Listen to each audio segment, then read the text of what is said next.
For this season, obviously, you know, the idea would have been great to have had a show. This is not feasible. We were kind of into this idea that, you know, the show has been cancelled as a kind of narrative backdrop to the collection.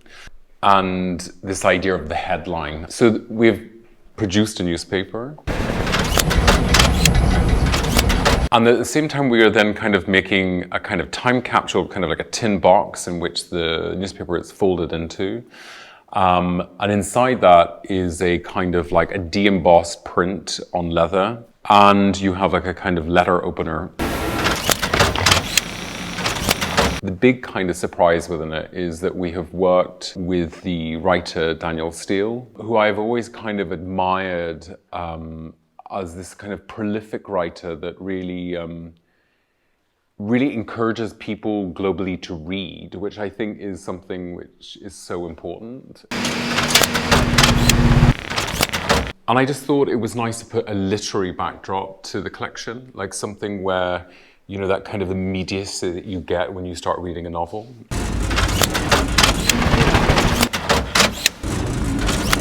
In this collection, we kind of looked a lot at draping and how draping could be kind of knotted into an object. So you have a disc or it folds in. And this idea of playing with the sleeve in a way where it became something which was quite graphic, but at the same time had a softer edge to it. So you have a lot of suede jackets where you have a kind of boyish shoulder in suede. I think there's always nothing more seductive than a coat worn as a dress. So we have an amazing yellow kind of leather coat that is worn on its own. And I think there's something about that is quite empowering as a garment. I always think a coat is something where you can either cocoon, you can make it sensual, you can make it drape, but ultimately it is a singular garment.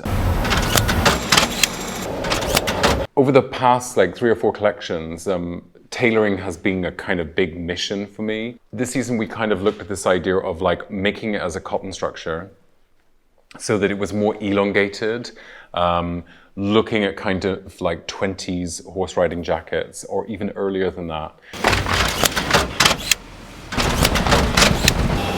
For this collection, I kind of was looking at this idea of blown up abstraction of men's shoes, like something which contradicted the look, but with height. We've kind of taken a moccasin and our kind of sock, or leather sock detail, and we have made a platform.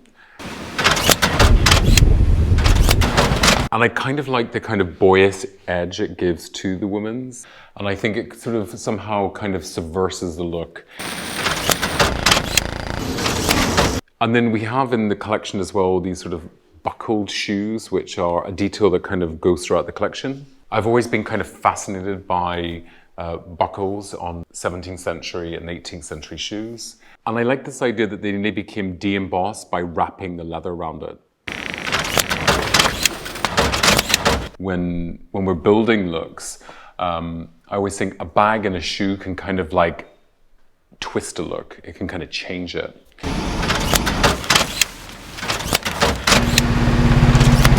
For this collection, we have brought back the Amazona, which is an historical bag to Loewe, which was made very famous in the 70s. Our technical set becoming even more advanced, I was like, how do we make this bag even better?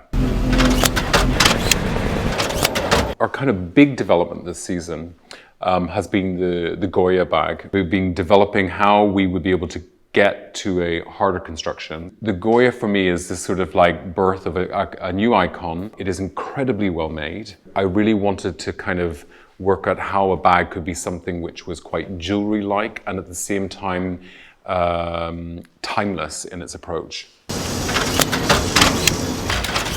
As well in this collection, we have supersized the flamenco. It is one of my favorite bags. And I've always thought it had that kind of energy to it, this idea of subtleness. And I thought this idea of blowing it up. And it really kind of showcases leather in its sort of raw state, in its sort of like in its purest form. And the last kind of fun bag that we have is a bracelet bag, which is kind of like a pleated piece of leather. If we ever go back to going out at night, I thought it was quite nice to have like a bracelet that could turn into a bag.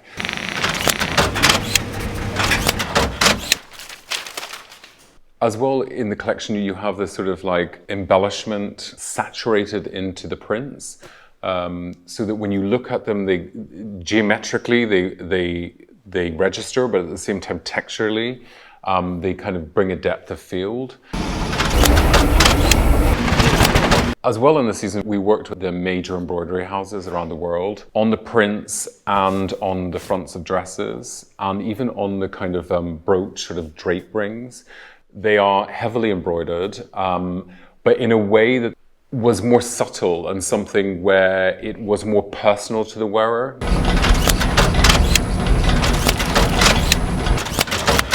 Clothing is an amazing kind of thing to work with right now, especially when things are so restricted, because you can kind of have this idea of a fantasy that can become a reality. This season, I do think there is a very strong psychedelic influence to it. I was thinking of this idea of color therapy, that you wear color to make you happy. By projecting into it, it can uplift us. And I think color is one of the most important things for that.